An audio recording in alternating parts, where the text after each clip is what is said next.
नमस्कार विद्यार्थियों। आज बीए भाग तृतीय वर्ष का जो यूनिट फर्स्ट थे उसमें एशिया के बारे में हमने पढ़ा कि एशिया की भू आकृति किस प्रकार की है, वहाँ की जलवायु किस प्रकार की है, वहाँ का भौतिक स्वरूप किस प्रकार का है, वनस्पति, जलवायु, उद्योग धंधे, जनसंख्या, सारे तथ्य पढ़े। आज हम उसी का अगला टॉपिक लेते हैं, चीन का प्रादेशिक भूगोल। चीन के बारे में हमें अध्ययन करना है। बेसिक तौर पे 2-3 देश दे रखे हैं पहली यूनिट में, जिनके बारे में हमें अध्ययन करना है। पहला है चीन का प्रादेशिक भूगोल।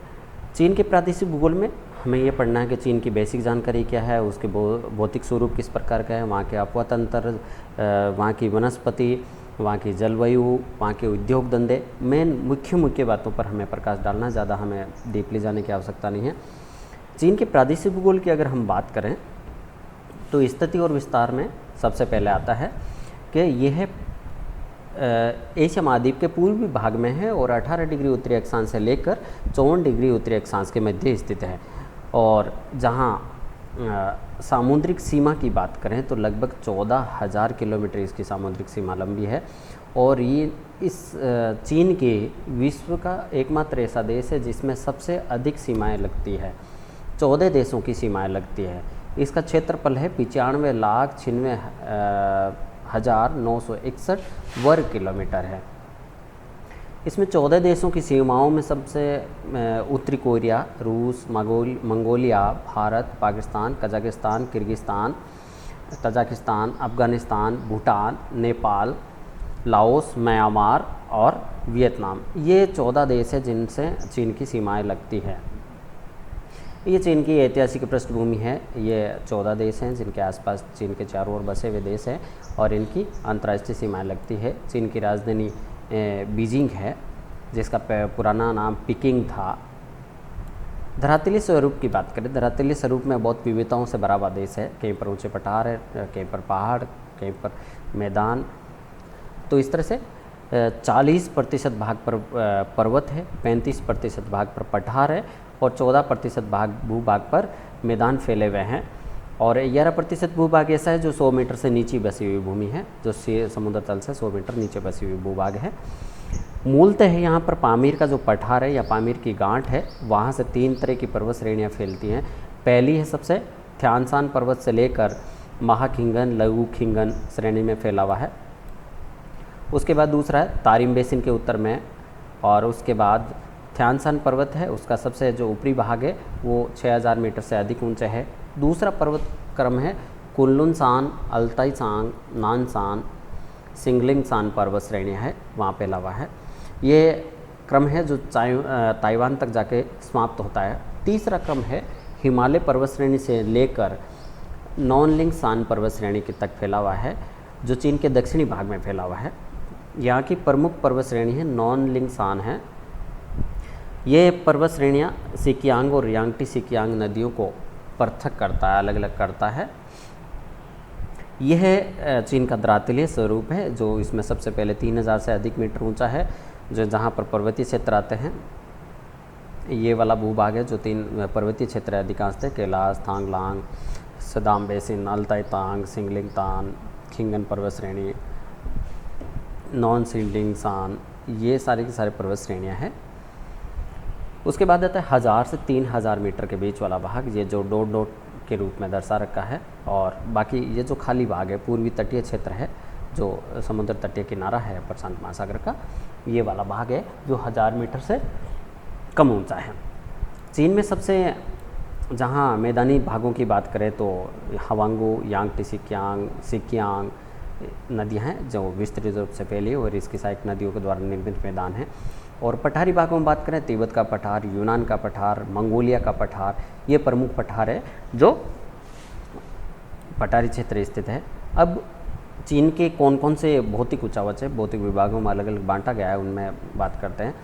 तिब्बत का ऊंच क्षेत्र, ये साधारणतः 3,600 मीटर ऊंचा है। ऊंचे पर्वतीय क्षेत्र है। उत्तर में कुनलुन है, अल्ताई तांग, दक्षिण में हिमालय और पूर्व में सिकियांग, ये पर्वत श्रेणियाँ। पश्चिम में हिंदुकुश, काराकोरम पर्वत श्रेणियाँ, जो अनेक नदियाँ यहाँ से निकलती हैं और अनेक झीलों का निर्माण हो रखा है।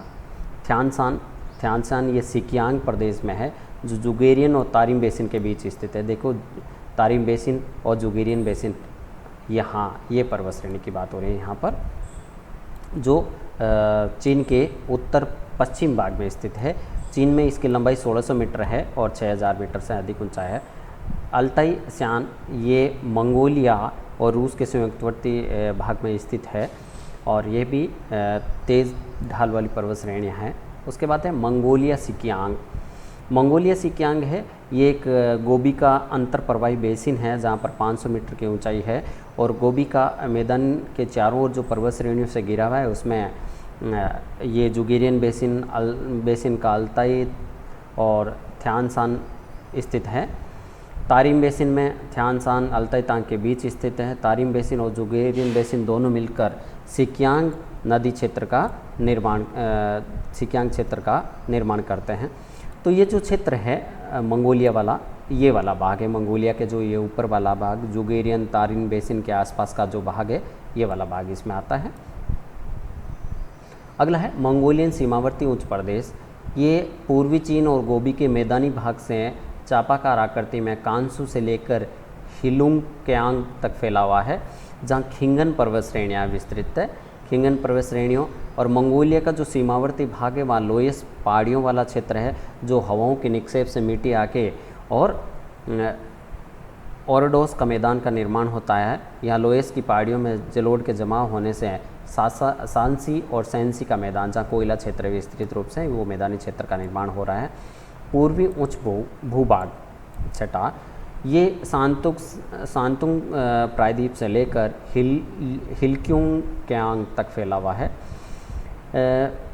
इसमें चांगपाईशान, लघु खिंगन, उप सांतुंग ये पर्वत श्रेणियाँ आती है। सबसे ज़्यादा वनाच्छादित भूभाग है। पूर्वी निचला भूभाग मंचूरिया मैदान, पीला मैदान, यांगटी सिकियांग मैदान, जहाँ पर मानव आवास, कृषि आवास के लिए सबसे उपयुक्त है। मंचूरिया मैदान का उत्तरी भाग को सुंगेरी बेसन और दक्षिणी भाग को लियोहो बेसिन कहते हैं। हवांगों के मैदान को पीला मैदान के नाम से जाना जाता है, क्योंकि लोएस के पठार से बहने के कारण इस नदी में पीली मिट्टी साथ लेकर बहती है, जिसके कारण इसका जल है पीला हो जाता है, इसलिए इसको पीला मैदान भी कहा जाता है। यांगटीसी का डेल्टा हवांगों के मैदान से संयुक्त आपस में जुड़ा हुआ है और इस तरह से ये विस्तृत मैदान का निर्माण करती है, जो चीन के मैदानी क्षेत्र का 20% भाग फैला हुआ है। उसके बाद आता है मध्य पर्वतीय पेटी, जो तिब्बत के पठार का अग्र भाग है, जिसमें कुनलुन, शिनलांग, तापासान प्रमुख पर्वत श्रेणियाँ हैं और जहाँ पर गेहूँ का उत्पादन और चावल का उत्पादन अधिक मात्रा में होता है। अगला आता है जेचुआन बेसिन, रेड बेसिन जिसे कहा जाता है। ये रेड बेसिन बहुत प्रसिद्ध है, चीन का ज़्यादातर आता है कि रेड बेसिन क्या है और रेड बेसिन के बारे में विस्तृत, इसको जेचुआन बेसिन भी कहा जाता है। विशेषतः ये ध्यान रखें कि जेचुआन बेसिन क्या है। यह देखिए आप, Szechuan basin, Dzungarian basin, Tarim basin, Tsaidam basin, ये यहाँ के एक इस मैदान क्षेत्र का नाम भूल रहा हूँ मैं, जेचुआन बेसिन। तो आप इस जेचुआन बेसिन या रेड बेसिन को विशेषतः याद रखना है। उसके बाद आता है दक्षिणी उच्च पर्वतीय प्रदेश। इसमें चीन का विस्तृत मैदान सम्मिलित है, जिसमें वीयू और टायू पर्वत श्रेणियाँ हैं। यांगटीसी नदी बेसिन है, वो इसी पर्वत श्रेणी के पास स्थित है और यहाँ पर इसकी छोटी नदियाँ, सहायक नदियाँ प्लस सिकियांग नदी के डेल्टा है, वो यहाँ पर स्थित है। लुईचेट प्रायद्वीप और हाईमान की पर्वत श्रेणियाँ भी इसी दक्षिणी उच्च क्षेत्र में सम्मिलित है। दक्षिणी पूर्वी उच्च भूभाग में यूनान का पठार, केचू पर्वत, कुनमिंग का समतल भाग और कुनमिंग का मैदानी भाग है। यूनान का पठार रेड बेसिन के पूर्व में स्थित है। तो कुल मिला के इस तरह से लगभग 11 भागों में इसको विभाजित कर रखा है, छोटे छोटे भागों में। चीन की सामुद्रिक तटरेखा लगभग 20,000 किलोमीटर और होकाऊ की खाड़ी चीनी तटरेखा को 2 भागों में विभाजित करती है। उत्तरी भाग उत्तरी तटरेखा, दक्षिणी भाग दक्षिणी तटरेखा। उत्तरी भाग है सीधा और बालू का प्रदान है, जबकि दक्षिणी भाग टूटी फूटी और पथरीला मैदान है। तो इस तरह से ये मैदानी भागों में विभाजित कर रखा है। ये ऊंचावत से